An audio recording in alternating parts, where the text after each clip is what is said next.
Hello, everybody. So, welcome to episode 3 of Scotch Now, where I discuss a scotch. My guest will discuss a drink of their choice, and we'll talk all things service now and how it impacts even our personal lives, which may come up this podcast. So, our esteemed guest today is not only a ServiceNow employee, she's a superstar within the workplace service delivery space, as well as health and safety.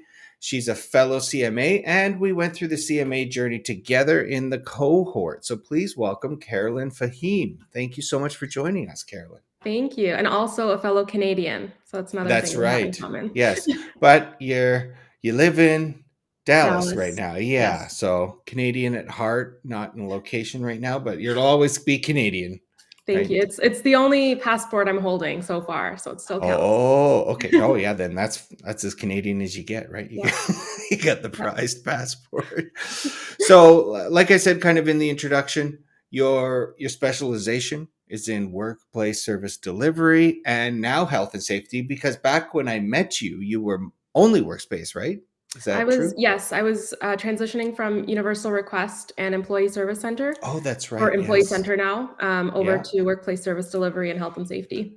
Oh, that's awesome. Yeah. Okay, so what led to that transition?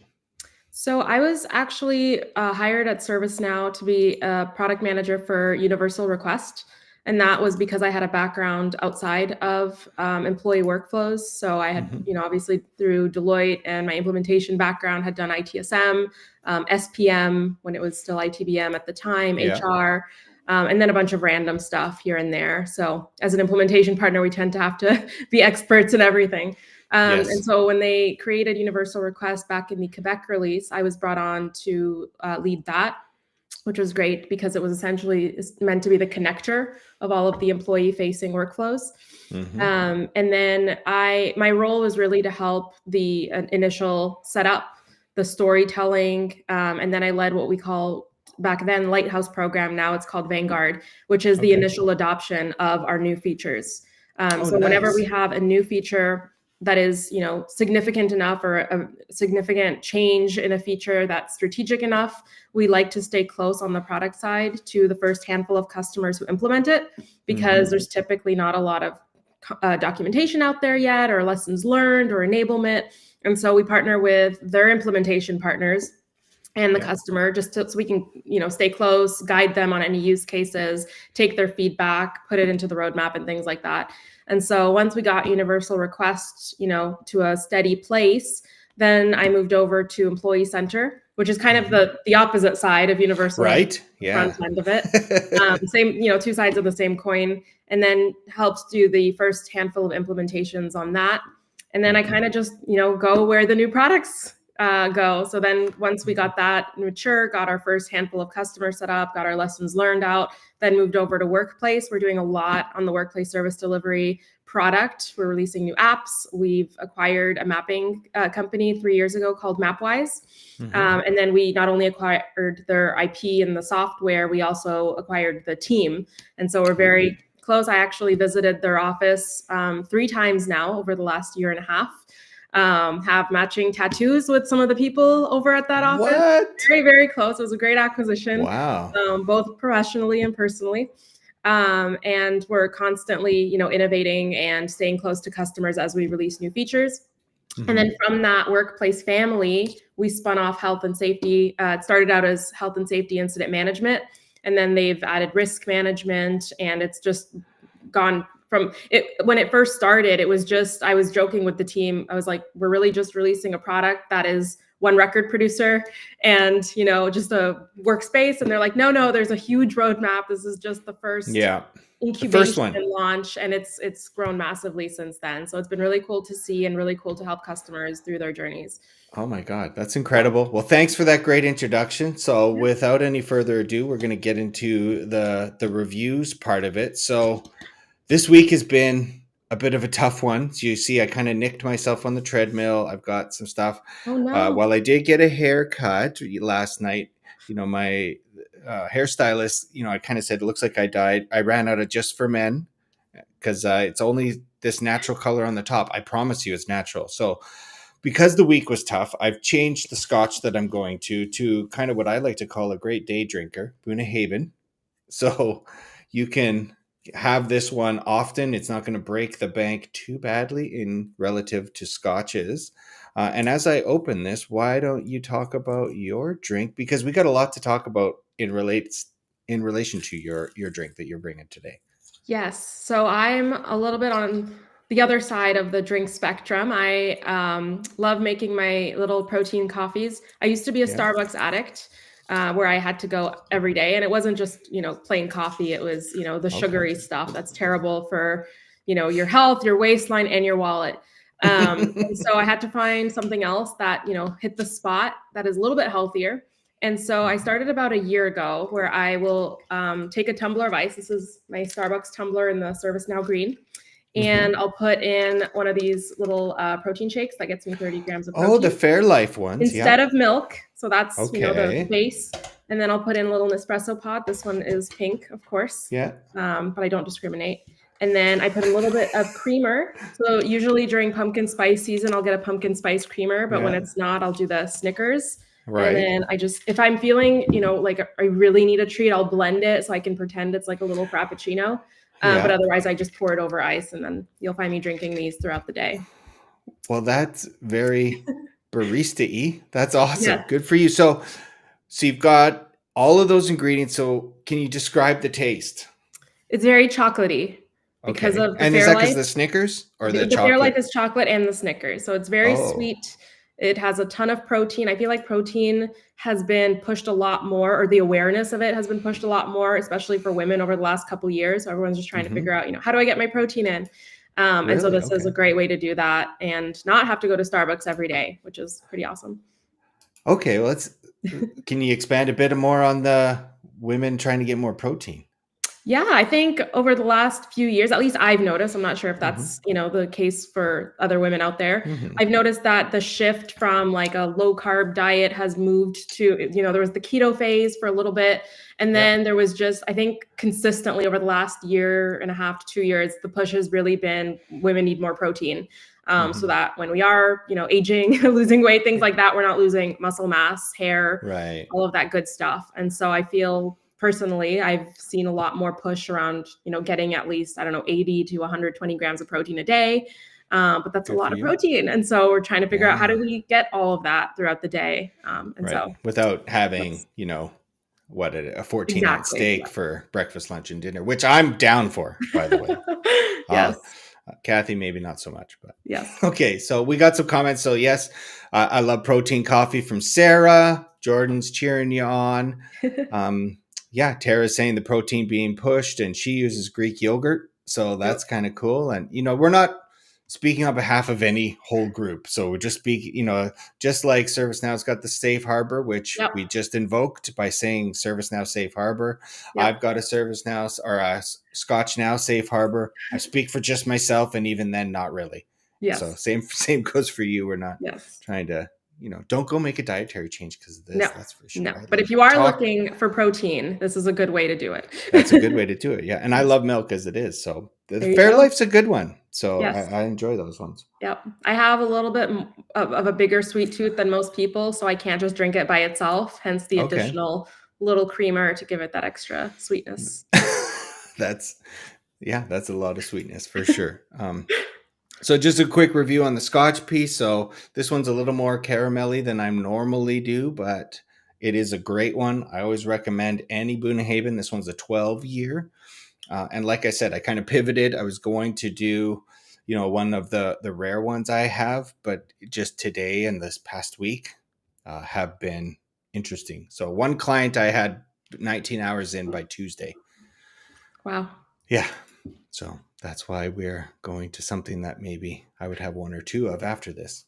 We'll see what the rest TGIF. of the day goes. Yeah, well, it's a weekend work anyway. So you've kind of gone through a few major life transitions. So you lived in Toronto, now you're in Dallas.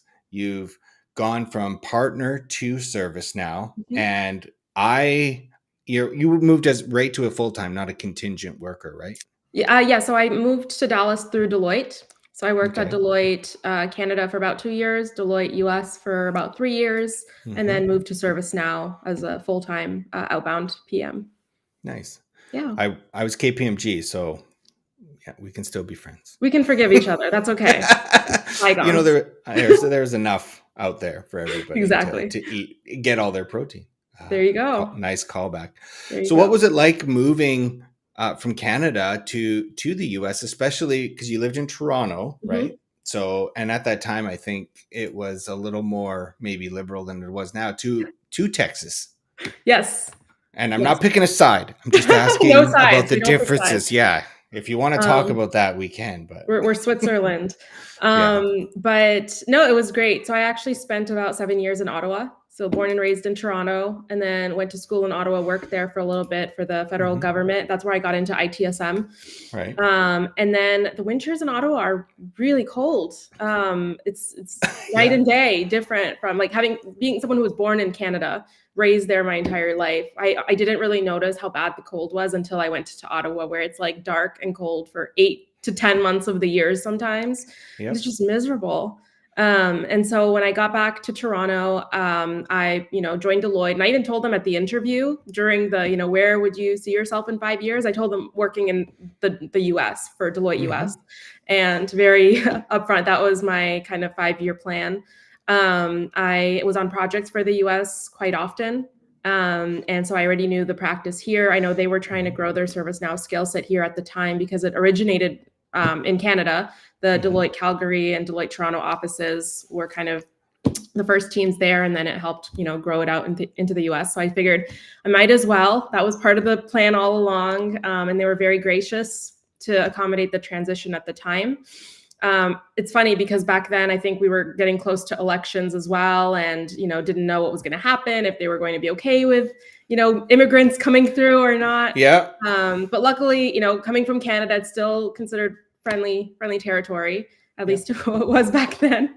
Hmm. And so it was relatively easy transition. The weather in Texas is absolutely fantastic in comparison. You won't find me complaining about the heat, because I would much rather take that over 8 to 10 months of darkness. That's Um, fair. Yeah. yes, My absolutely. best friend from Housing hry school lives prices. in Ottawa. Oh, sorry. Go ahead. No, I Finish. was just gonna Housing say housing prices. prices was also another big thing, where like a tiny 500 square foot condo in Toronto is the same as the house that I bought when I got here. So it was a really good transition for me at the time. Nice. Yes, Nice. Well, you need the house with the yard for for the little puppy. Yes, Coco. Yes. So yes, that was one of the things in our cohort that we really bonded over. I mean, you have a Shih Tzu, and I had a Shih Tzu. She passed away in 2017 after a long spoiled life. So just knowing that kind of temperament of that dog, and just Shih Tzu owners kind of know each other, and we're a unique breed, just like the dogs are. That's for sure. So it was super cool to bond on that part, and to quote make you pay the puppy tax during our kickoff week and show me pictures of yep. the dog. So would you be open to paying the puppy tax and showing Coco or a Absolutely. I'll photo or just something now? step away for Okay. 1 second to go get him, and Sure. I'll be right back. Okay, great. Just want to say thank you to everybody for joining us. I see Paul, Sarah, Reginald, and a new CMA, Reginald. So congrats on that one. Paul, we know through your post where we landed, but I know that we'll be able to get there the next time. So I'm looking forward to working through that. And chin up. This is not a reflection on you, just how you can hit and miss a bit on some of this stuff. And it's been really humbling to see you share the experience, including the ups and downs side of things, because I don't think that the downs are shared enough, so that we don't feel alone with that type of a thing. So really want to appreciate it. Thanks for making the time to come and listen into this. And I will see you in person February 6th for the Vancouver Developer Meetup. Shout out to Monette Esparcia and Glenn Chasen for being our Vancouver Dev Meetup leaders and organizers. And there we are. She's back. So, so sweet, so adorable. So one of my favorite things about these puppies is just that they're just so chill, Yes. right? Like, and if they want to get rowdy, they'll get rowdy. But Hmm. most times they just want to sit and relax, just like that. So yeah, so funny, so adorable. Well, thank you for paying the puppy tax. I really appreciate it. And You're welcome. oh, love So Coco's Coco's. actually Canadian as well. I've had him for 10 years Yeah. since he was 2 months old. And so he Mm-hmm. came through the migration journey with me, which is really cool. Oh, that's so sweet. Yep. Okay, so let's dive into a little bit more of the ServiceNow side of things. Sure. So you're currently running stuff with workplace service delivery and health and safety. And like you said, your journey seems to be more going towards the cutting edge side of stuff. So net new products, Mhm. helping them launch and be successful. That leads me to a couple questions. So the Sure. first one is, when someone's trailblazing, and that's really now what I understand your role is centered around, is trailblazing something new, how do you kind of succeed and cut away all of that extra brush? And I kind of tie it to the analogy of like building a new road. I have to cut down all the trees and, Yep. get hack through the jungle so that I can then get to a place where I could even lay gravel and then Yep. do asphalt and stuff. So how do you start that journey, and what do you recommend we avoid from those pitfalls? Yeah, I think the background of ServiceNow as a platform has been really helpful because when you look at each of the products individually, they don't always know how to talk to each other necessarily. They're built by different Mhm. teams. The teams building them don't necessarily have the context of the other products around them. And as much as we have, architectural guidance across the different teams, there's still always going to be a very laser focused view on the product that is being built. But for a customer, the analogy I like to use is that they're buying an apartment complex, right? Which is the platform, and Mhm. each floor is its own suite of products. But it's sharing the same framework. It's sharing the same bones, the structure, the electrical, the plumbing. It's all the same. And so there are certain things that you're going to want to design, like the interior of the apartments and the paint on the walls and things like that. But there's certain things that you're not going to want to touch, and you shouldn't have to think about every time you add a new product to your platform. And so Mhm. it's kind of that lens that has helped me keep our customers focused and also help our product teams as we're building things to be like, you don't have to, include that use case. That use case is solved by the platform. Let's focus on the things that, will need to change or be different across the Right. products. So I think that platform perspective has definitely helped. And I encourage anybody who's implementing any product at ServiceNow to really look at the platform as a whole. Some certifications that I think have really helped, but obviously the system administrator certification I would recommend to anybody who's implementing ServiceNow, as well as the application developer certification, because it's agnostic from one workflow to another, just to kind of get the idea of like how do notifications work, how do like just basic things work, regardless of which application it is that you're implementing. Yeah. So you're not spending all of your time focusing on things that are already taken care of for you, and then just focus on the depth of the product that you're implementing for the business requirements that you need. So that's kind of how I've been, shaping the conversations with my customers, with the product teams, so we can really focus on building the, built for purpose depth verticals of the products while letting the platform kind of take care of what the platform does best. Oh, that's great. Yeah. It's interesting, and it kind of sent me into the next question. So I'll park the other one I had for a bit, but I Sure. was thinking along the lines of you're deploying a new product, and everyone's going to ask for something that it's not covered. So how do you handle the OCM, or the organizational change management side of things, and get people to align to the platform? And we'll Yeah. cover the whys after. But how Yeah, do I you think it, cover it that part? depends. That's the consulting answer. So there's, as an Yeah. implementer, let's take the implementer persona first. As an implementer, if they're asking for something that doesn't exist in the product yet, there's a couple things, right? First, why? Why do they need it? And is it something that has a really significant business value, business outcome? Typically, there's certain things that you just can't negotiate, like audit, if you're working at a bank or Yeah. government customer. So if it's one of those like critical must-have requirements, usually we would want to identify those things upfront before you even select the app. But what's Mhm. great about ServiceNow is it is a configurable platform. So there are ways to achieve certain requirements in a way that, yes, is custom. I don't necessarily think custom is the big, scary, bad word that, its reputation has. It's really just about smart customization. So building it in a way Yes. that makes sense, that's well documented, that has a business value, that makes use of good, scalable architectural design. So, instead of having a giant script that's 500 pages long with all this hard-coded logic, maybe build a couple properties that allows configurability and flexibility and things like that. So that's the kind of, if you're at the decision tree part of, yes, this is needed, and it's valid, then you build it out in a way that is scalable, flexible, and configurable. Everybody who works with me, is probably tired of hearing me say those words, but you're never going to build something that's 100% what the business needs. They're always going to need to be able to make some changes, and they're going to need to do it in a way that is not super code intensive. Then if, as a product, product success manager, for example, we would want to work with the customer to see, is this something that other customers might need? Is this something that customers in this industry are all going to need? Is it, warranted to add into the roadmap? This happens, with my role right now, where I'm working with customers implementing our newer features. We're like, okay, that's a really cool use case and other customers might need this. So let's help them design it. And that's where I use my CMA, role today, is let's help the customer design it and then take that and give it to the product team so that they can put it into the roadmap a lot faster because it's already been designed. So it's kind of the joint between the product engineering team, the product managers, and the customer. So we all kind of solution it together. And then the customer benefits because they get the solution right now. But then as it gets into the roadmap, whenever it's launched as a product, there's minimal kind of peel back of that customization.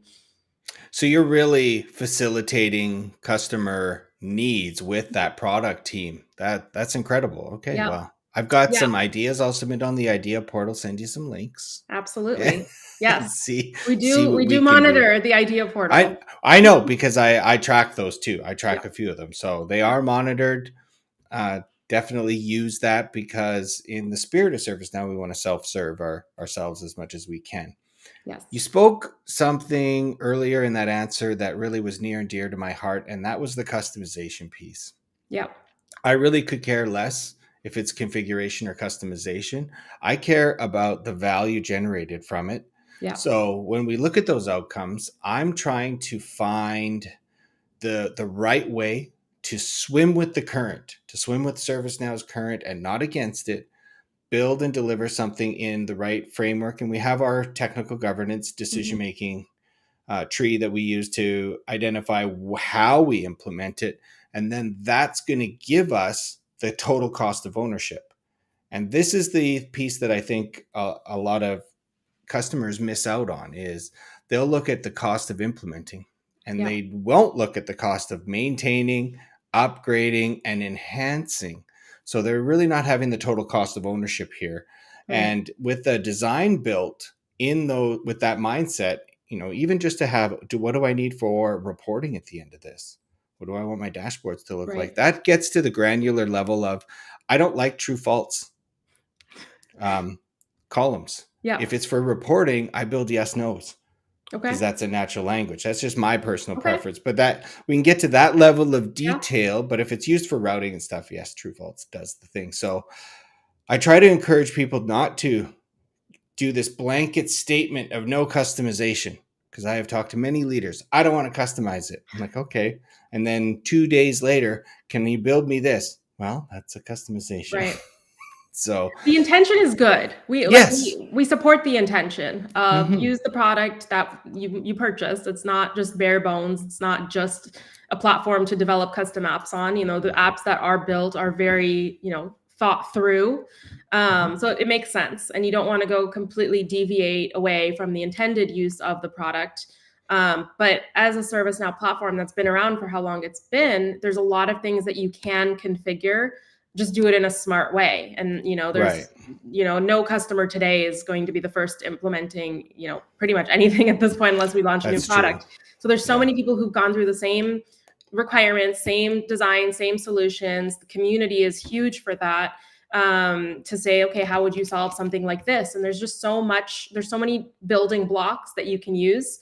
And it's more frowned upon when you try to go build something net new on your own, rather than the building blocks that are provided, to just make sure that whatever you are building makes sense for the product you're building it on. Mhm. and is something that can be flexible, scalable, configurable, and then peeled back, if it were to ever see the light of day into the next release. Right. Yeah, exactly. And then those customers are offloading some of that implementation effort Yeah, onto ServiceNow, which is baked into the product. So that ties us back to the health and safety product.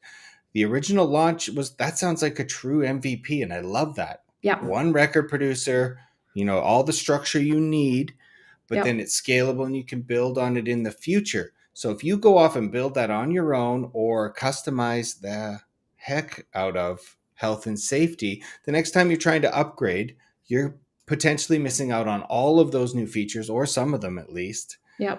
and increasing the spend on the upgrade effort.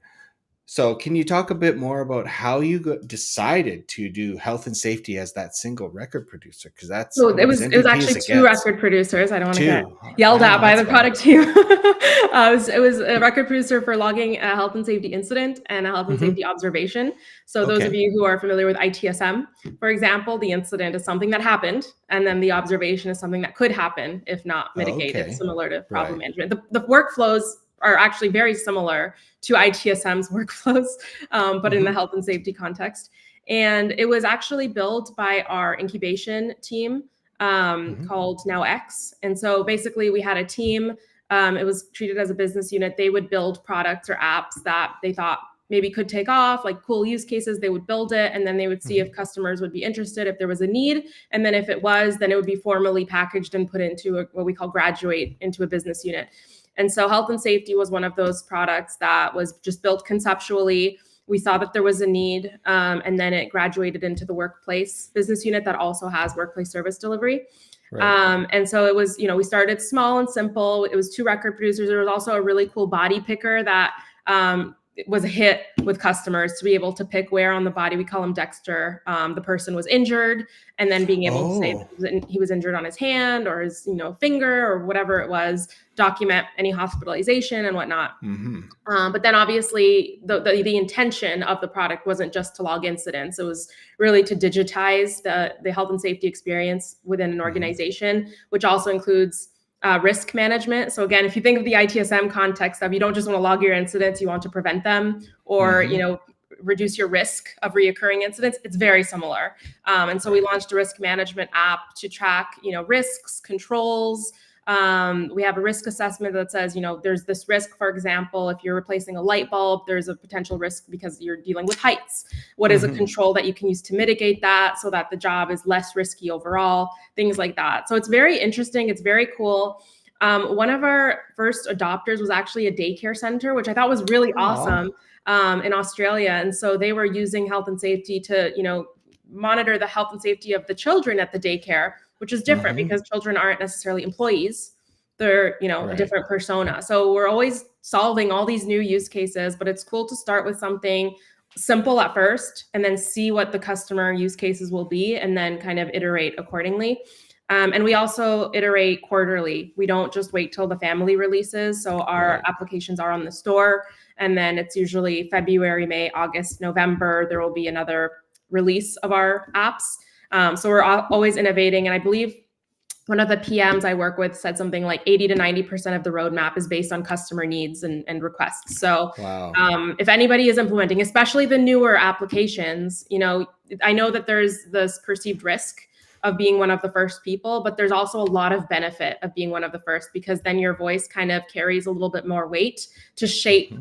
the rest of the roadmap, and working with, the product teams, ask if there's any Lighthouse or Vanguard opportunities to kind of get a little bit extra support from ServiceNow, with the implementation partner. I just have to put the disclaimer: we are not the implementation partner. We work with the That's true. implementation partner, just to make sure that, if there's any gotchas or anything like that, which inevitably a new product will always have, you have the Hmm. extra support, but then you can also influence what the rest of the roadmap may look like.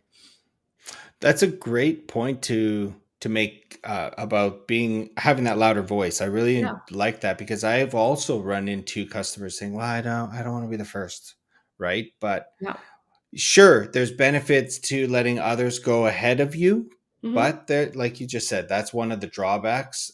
You don't get as much of a voicing when it comes to shaping something like ITSM that has been around for 20 years, right? Yeah, Like exactly. you're probably not going to come in and change the hearts and minds on that one, but with a new product, you could. And I want to make sure that we're also, not letting customers think, oh, well, why am I paying all this money for two record producers?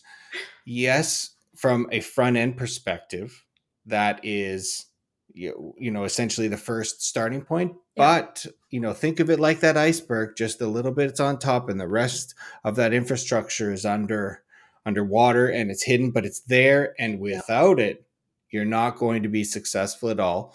So we want to make sure that, we're not Yeah. having somebody on a sales call here. Well, I'm not going to pay that for two record producers. Yeah. There's so much more behind the scenes. Yeah. And joining ServiceNow as a contingent worker, aka contractor, I've gotten a bit of a glimpse into this. So it's been an interesting journey so far, and I look forward to continuing along it. So yeah, and just to be clear, it's a lot more than two record producers. It is now. Yes, yeah. Yes, there's a lot more to the application today. Mm-hmm. But it's really interesting because certain things that we think are just table stakes, like a record producer, are actually really like significant to some customers that are still using paper for everything. Mm-hmm. And so I've even seen with a couple of legal, like LSD customers, I was on a call. LSD isn't my primary function, but sometimes I'll take some calls on behalf of some of my teammates. And they were like, you mean that I can go into one place and I can like submit something and it'll go into the same place as all the other things I've submitted? And I'm like, yeah,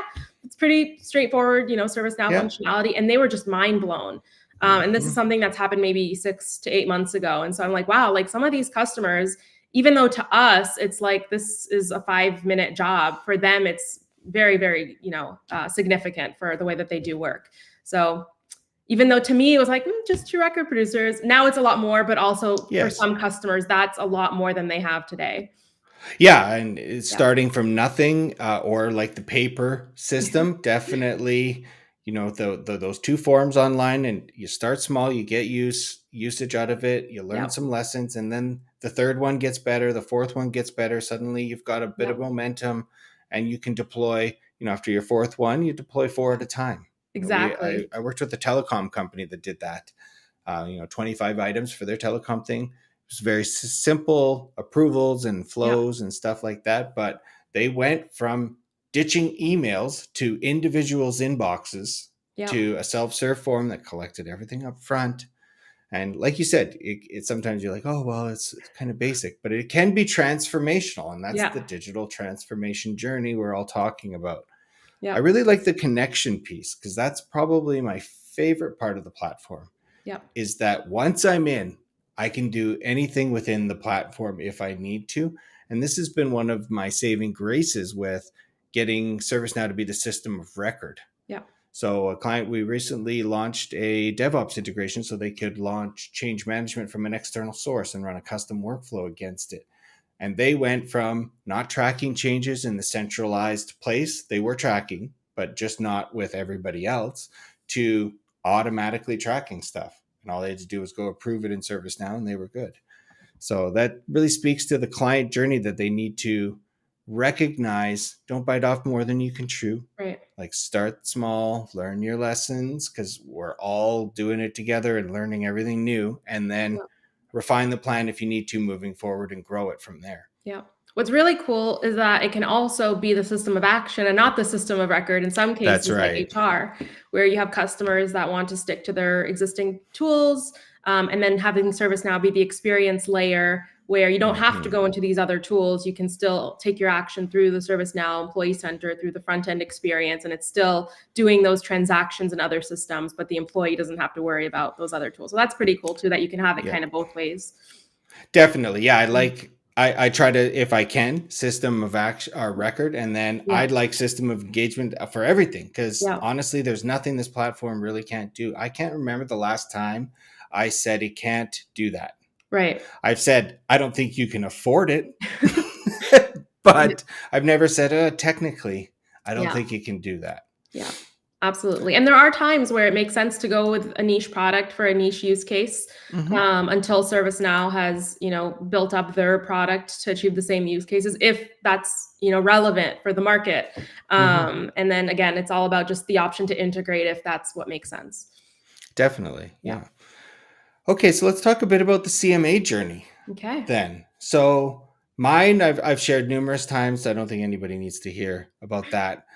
So when did you first decide? So we started January 2023 was their kickoff Yep. week. When did you decide I want to do CMA? When it was first announced as a program. Okay. So cohort 1. Well, yeah, so cohort 1, I knew people in that cohort when they were actively Okay. doing it. I didn't know what it was that they were doing, but I remember being on Yeah. projects with some of those people, and I think it was in one time zone, which I believe was EMEA. And so I remember we were in Houston on a project, and then one of the people on the one of the architects on the team was like, "Oh, I was up until 3 in the morning because of some program that I'm on," and nobody really knew what it was. But then after cohort 1 was completed and it became a formal thing, they announced, this is the launch of the CMA program and this is what it is. And it was something that immediately became interesting to me, something that, because in any of the implementations I've done, it's never just been about the one thing. It's always been about like, well, what else? Right. Just like back to the apartment analogy, or even a house analogy, even though you're the first person to move in, you're not going to be the only person to ever live there. You need to think about all the other tenants that are going to come in after you. And that's just always been the way that my brain worked. And so I was like, wow, there's this program, and it's not just about how technical your development can get. It's really about architecturally on the big picture. And I'm like, I feel like I do that today with my customers, but now I'd like it to be more formal.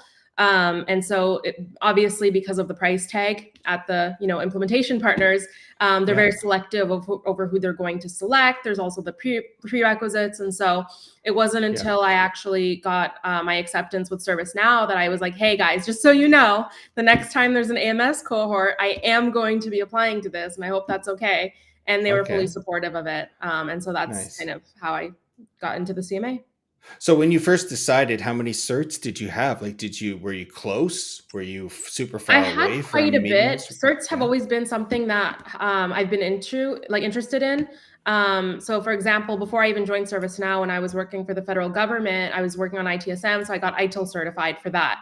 And then when I joined ServiceNow, I'm like, where can I use, that ITSM skill set? And I found the ServiceNow practice in Toronto, and I joined that. And then I had never touched ServiceNow before, but I'm like, I want to know. So I got certified with the CSA. And then I got certified in ITSM. And then I got my ITIL expert certification at Deloitte. And then they were like, great. So you got your ITSM, you got your full ITIL expert. Let's put you on an HR project. And I was like, okay, great. So now I'm going to have to go get certified in HR. I like to make sure that, whatever it is that I'm doing, because of the responsibility to the customer, I want to make sure that I know, what I'm talking about. And so it's always been something that if I'm on a project and I'm implementing something, I want to be as knowledgeable as I can with the time that I have to be educated as an advisor. And so I had this CISHR. And then I believe for the CMA, I needed one more CIS. So I did the SPM one, which was PPM at the time. It was self-paced. There was no course you had to go attend in person. So it was pretty, and it was free. It was a free implementation. Back when they were free. I took event management for free back when it was so I did that one. I got my third one, and then I did application developer after I came to ServiceNow. So that was, I think, the only one that was missing when I joined. And then again, after that, it was pretty smooth sailing from there. Nice. Good for you. Thank you. And so you said you got exposed to ServiceNow at Deloitte. What year was that? That was in 2016. 26, so a year before me. So those of us that are listening in and just starting, there was a time when neither of us heard ServiceNow. Yep. How long after did you think that, okay, my life has changed, I'm going down this path with this new to me platform? How long well, I think it had already kind of been heading that way before, when I was helping because I was introduced to the whole consulting world for ITSM for the federal government. So my life was already kind of knee deep into that. And so I joined the Canadian Department of National Defense. That was my first exposure to this as a co-op student in university. Heavy hitter. And then because I was a French speaker, because I was able to communicate with the French provinces, I quickly became more than just a co-op student, because they needed us to be able to go and speak to the different, French bases, gather the requirements, synthesize them, configure, implement, and so on and so forth. And so I kind of got exposed to all of the different phases of the implementation lifecycle, and I loved it so much that I knew I was going to want to focus on this, implementation consultant role for a pretty significant part of my career. And because I had already been so familiar with the ITSM processes, I knew when I was, when I joined Deloitte that I wanted to follow that, but it was tool Right. agnostic at that point. Once I got into, touching ServiceNow and seeing that it wasn't just an ITSM tool, which Yep. was the contrast of what I had been doing previously, I was like, oh my goodness, this is so much more than this. And again, Yep. when they shifted me from ITSM to HR, it was a completely different set of use cases. And I'm like, okay, like I can see this being the platform that, I build my career on, no matter what business Yeah. unit, whatever, no matter what use case, I know how to achieve these outcomes. I know how to build it. I know how to, work it out. So that's kind of been, my life at this point. Like I said, I Yeah. have matching tattoos with some of my ServiceNow coworkers. And so we're, That's pretty crazy. The tattoo close. part, Yeah. like I can't imagine getting that, but I appreciate the commitment and Yeah. respect the hell out of it. And that's awesome. I mean, the network is just, I think, the biggest piece of it. Like Yeah. it's, a technology can be any technology, right? But the network, both within Hmm. ServiceNow and, within the ecosystem is just something I've never seen before. Yeah. Knowledge, for example, last year, I was walking, I didn't have my name tag on me, and I came across a customer that I had worked on 8 years ago. One of my Hmm. first years at Deloitte in Canada, and he just walked by and I was like, oh my gosh. And he's like, Caroline? And I was like, how Yeah. do you remember? Like, it's just, you walk across and it's just this huge reunion. No matter how long it's been, Yeah. people just know each other.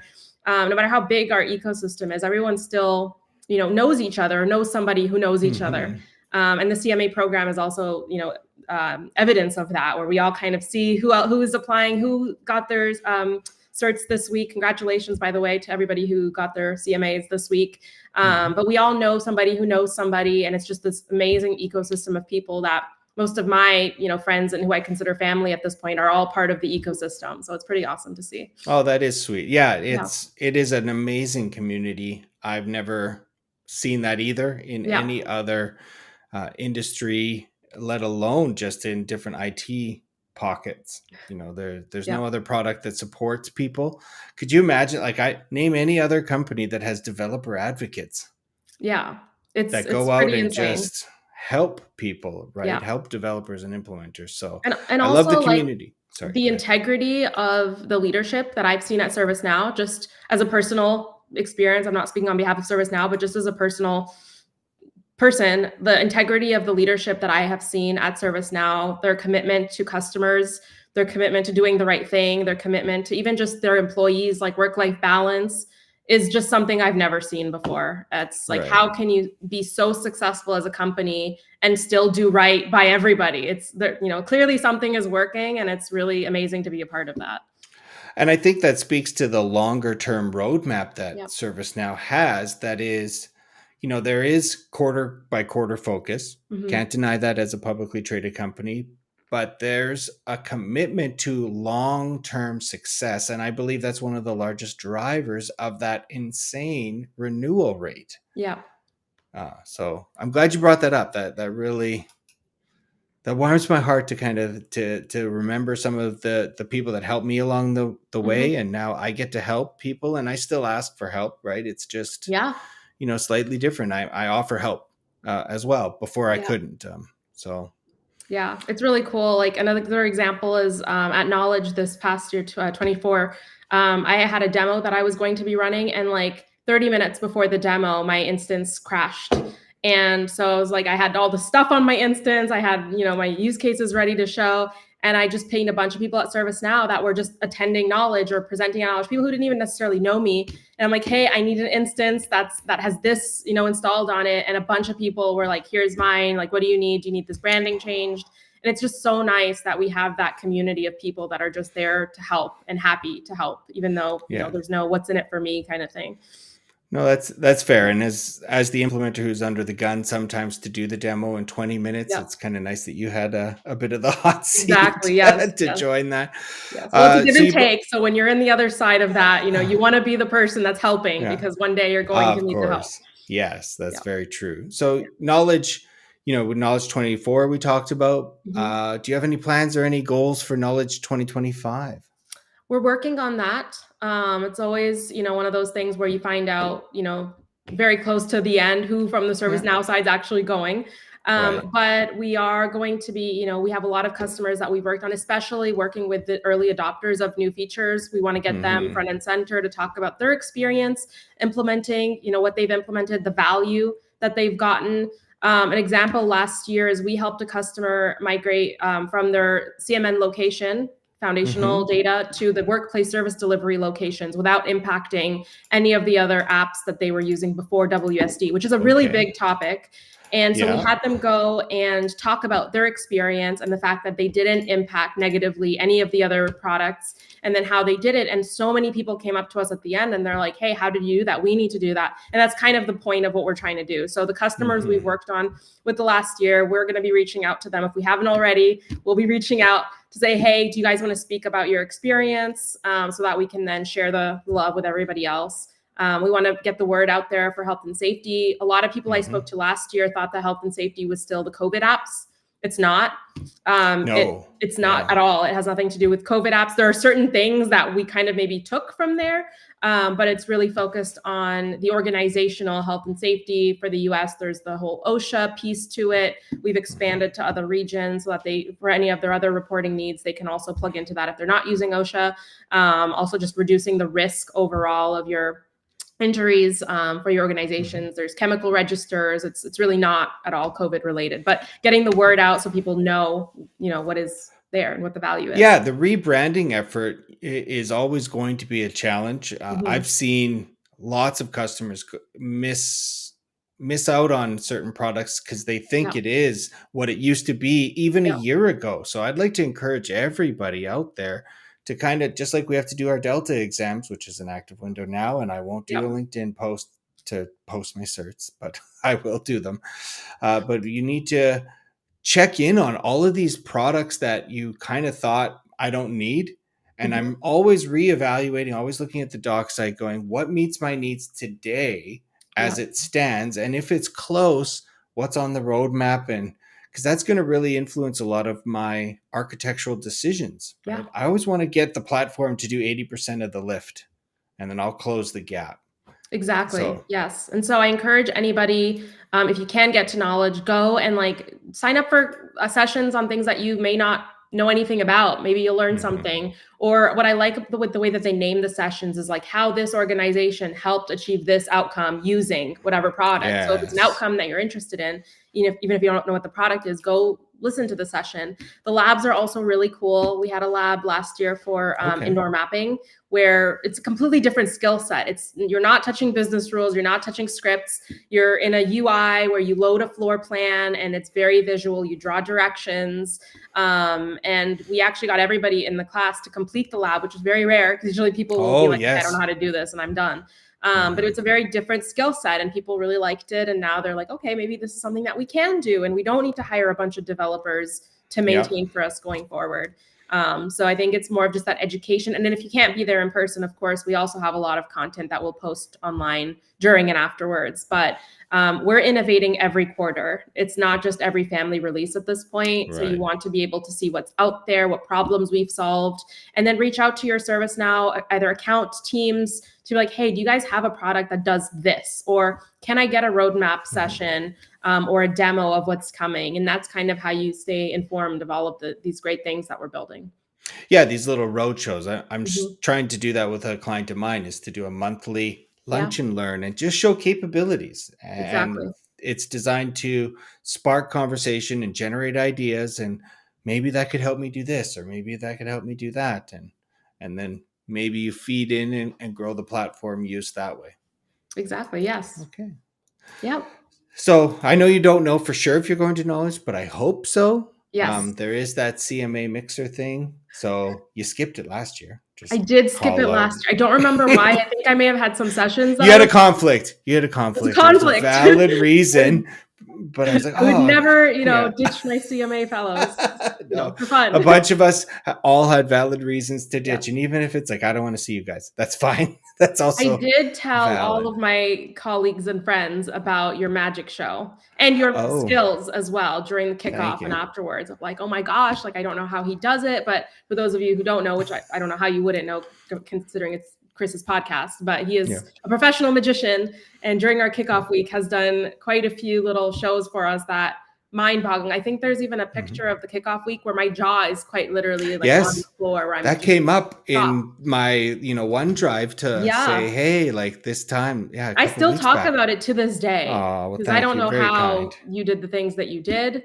And I'm very observant. Those of you who've worked with me know that I am very, Mhm. very observant. So the fact that I'm just mind blown speaks to your skill. I So that's mean, something that I well, missed that knowledge yeah, last year, and I hope you're going to be that's performing true. again.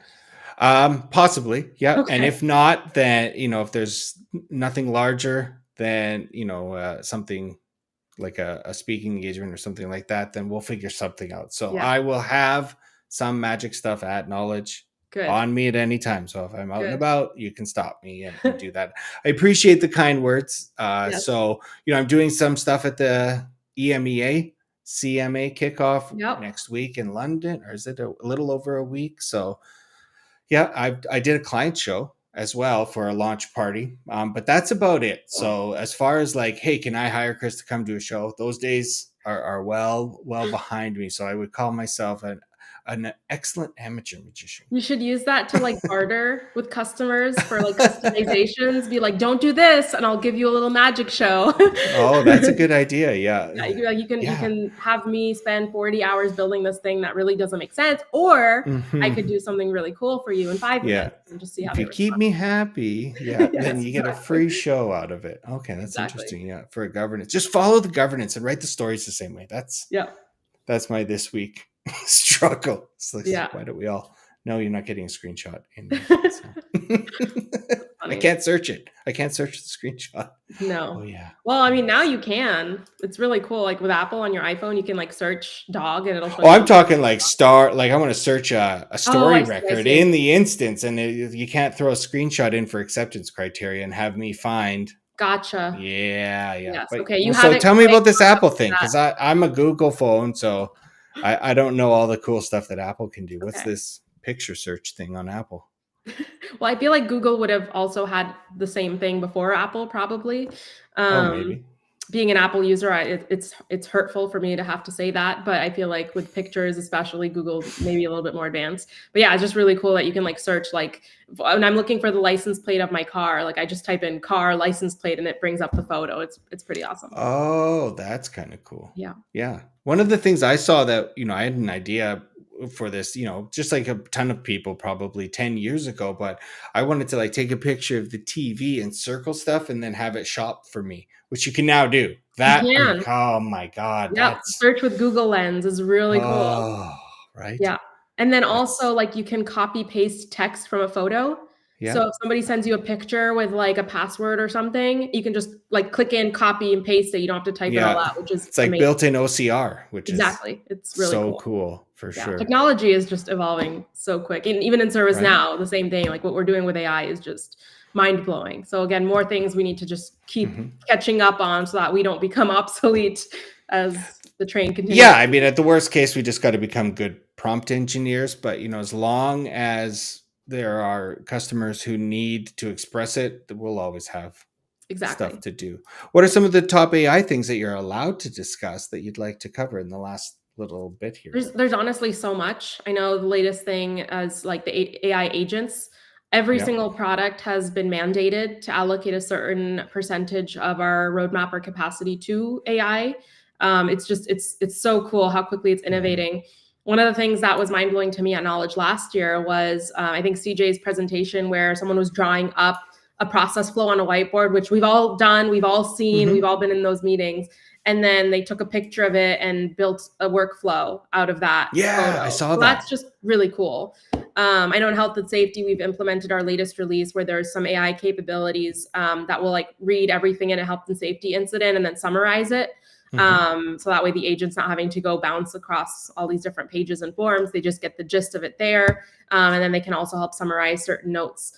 So that's pretty cool. But it's just every single product BU has had to allocate quite a significant percentage of their capacity and roadmap to AI innovation because that's just where the Hmm. world is going, and that's where we Yeah, have to keep up. that's right. Yeah, Yeah, we definitely do.